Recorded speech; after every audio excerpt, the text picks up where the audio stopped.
So guys, परसों fight हुई थी अंशुल जुबली की, जहां पे वो अनफॉर्चुनेटली हार गए थे अगेंस्ट ऑस्ट्रेलियन फाइटर किलन सालकिद। आज हम ये देखेंगे कि पोस्ट फाइट उनका क्या रिएक्शन था about the fight, and let's see आने वाले इंडियन एमएमए के फ्यूचर में क्या लिखा है। हेलो यस, तो एक बहुत बुरा दिन मेरे लिए, मेरे वेल विशर्स और जो भी इंडिया में एमएमए को राइज करते हुए देखना चाहते हैं उन सभी के लिए एक बुरा सपना सा। लेकिन मुझे ऑनेस्टली लगता है कि एक अर्ली स्टॉपेज था। Yes, I got hit with a good shot और मैं ड्रॉप भी हुआ, लेकिन मैं जैसे ही नीचे गिरा हूँ मैं अपने आप को इंटेलिजेंटली डिफेंड कर रहा हूँ। अगर आप हाइलाइट्स भी देखोगे तो रेफरी के स्टॉप करने से पहले मैं उसका लेग ग्रैब कर चुका हूँ और मैं अपने टेक डाउन के लिए जा रहा हूँ, मैं मूव कर रहा हूँ, मैं अपने आप को डिफेंड कर रहा हूँ। क्योंकि ड्रॉप तो होते हैं फाइटर्स फाइट में। अगर आप इस कार्ड में भी देखोगे तो एक फाइटर है जो कि ड्रॉप हुआ है, फर्स्ट राउंड हारा भी है और लेकिन कम बैक किया उसने, तीसरे राउंड में सबमिट किया, फाइट जीता है। क्योंकि जिस तरीके से मैं फाइट से पहले फील कर रहा था, मैं इतना कंडीशन में 3 नहीं 5 राउंड की कंडीशन बना के आया था, कार्डियो बना के आया था। फाइट से पहले केज में मैं जिस तरीके से काम और कंपोज फील कर रहा था वैसे मैंने आज तक फील नहीं किया। मैं life update, that life is still good.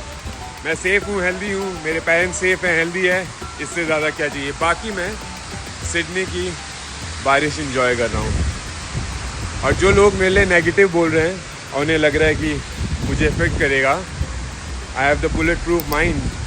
I am the one who is fighting at the highest level. I made it to the UFC, made my parents proud, made my country proud. बाकी सब खुश रहो, safe रहो। रात है तो उसकी सुबह होगी और बाकी रब रखा। God gives their hardest battles to their bravest soldiers.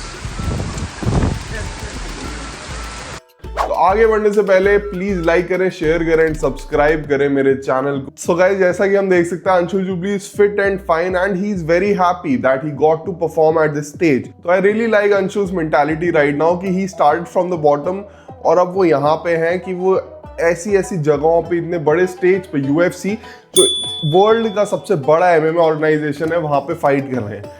But what I would like to see is that hunger. क्योंकि कई बार क्या होता है, when you fight at this level and you get so much money, उनकी कई सारे followers हैं, you can tend to get very satisfied. And I think एक फाइटर को सेटिस्फाई कभी नहीं होना चाहिए। आप एलेक्स पेरेरा को देखिए, वो कितना भी फाइट कर ले, ही इज नेवर सेटिस्फाइड। उनको अगला बंदा नॉकआउट करना है, he is just looking for fights and that's how a good fighter should be. उसको कभी सेटिस्फैक्शन नहीं मिलना चाहिए। एटलीस्ट फाइटिंग में he should never be satisfied. I like that he is very grateful. I think gratitude अपनी जगह है, लेकिन that hunger should be there. I think होगा, आई एम नॉट सेइंग कि वो चला गया है या फिर ऐसा कुछ हो गया, नहीं, but it's just my observation. I mean, वो ऑब्वियसली जो कैमरा पे दिखाते हैं असलियत में ऐसा नहीं होता है, लेकिन I want to see the hungry Anshul Jubli back and I am sure we will. क्योंकि कॉन्ट्रैक्ट में I am not so sure 3 fights हैं या 5 फाइट्स हैं। अगर 3 फाइट्स हैं तो बस एक और फाइट उनको मिलेगी and that is the problem कि एक और fight and then he will be out of the UFC. So अभी थोड़ा मामला बिल्कुल एज पे आ चुका है and he has to really fight back.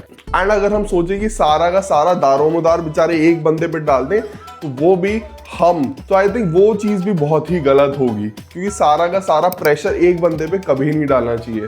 We have other fighters to look at, we have other players to look at and Indian MMA को grow करने के लिए अभी टाइम लगेगा, आपको पेशेंस रखना पड़ेगा। सो हम एक बंदे को बुचर नहीं कर सकते इस चीज के लिए। फॉर श्योर हमारे पास पूजा तोमर भी हैं जो आई थिंक धीरे धीरे इंप्रूव कर रही हैं as a fighter also. And in her next fight I really feel like she will take a dub, वो जीत जाएंगी and I really hope so. Next month उनका मार्च में मैच होने वाला, तो I am looking forward to that. I am looking forward to road to UFC, जहाँ पे कई फाइटर्स फाइट करने वाले हैं एंड रितु फोगट भी फाइट करेंगे वन चैंपियनशिप में। तो अंशुल की बात पे अगर हम वापस आते हैं तो मेरे को लगता है he is fit, he is healthy, he is thriving right now and अगर वो बढ़िया प्रैक्टिस करेंगे, अच्छे गेम प्लान के साथ वापस आएंगे तो definitely he can secure a win. It's not that कि वो यूएफसी लेवल के नहीं है, बिल्कुल नहीं, लेकिन वो अभी यूएफसी टॉप 10 के लेवल तो फॉर श्योर नहीं है। UFC लेवल के मेरे हिसाब से हैं, वो माइक ब्रीटन को भी हरा सकते थे मेरे हिसाब से, किलन सालकित को वो हरा सकते थे, लेकिन हमें वो मौका ही नहीं मिला देखने का क्योंकि द फाइट एंडेड सो सून। अब अगर हम फाइट की बात करें, कुछ लोग कह रहे हैं कि ये एक अर्ली स्टॉपेज थी, कुछ लोग कह रहे हैं अर्ली स्टॉपेज नहीं थी।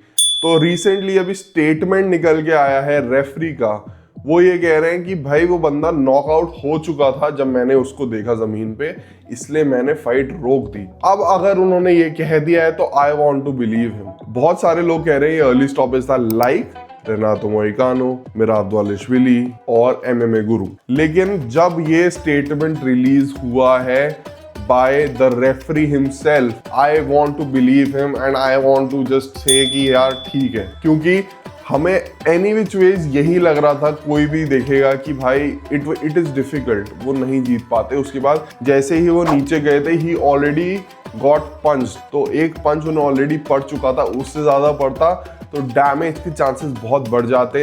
And we should be happy कि कोई डैमेज नहीं हुआ है, लॉन्ग टर्म इंजरी नहीं हुई है, because that is very important for a fighter to not have a long term injury. तो ये सारे न्यूज थे अंशुल जुबली के बारे में। So thank you for watching guys, like करें, शेयर करें एंड सब्सक्राइब करें to my channel M Moresh show on Instagram, on YouTube and on Facebook M Moresh show.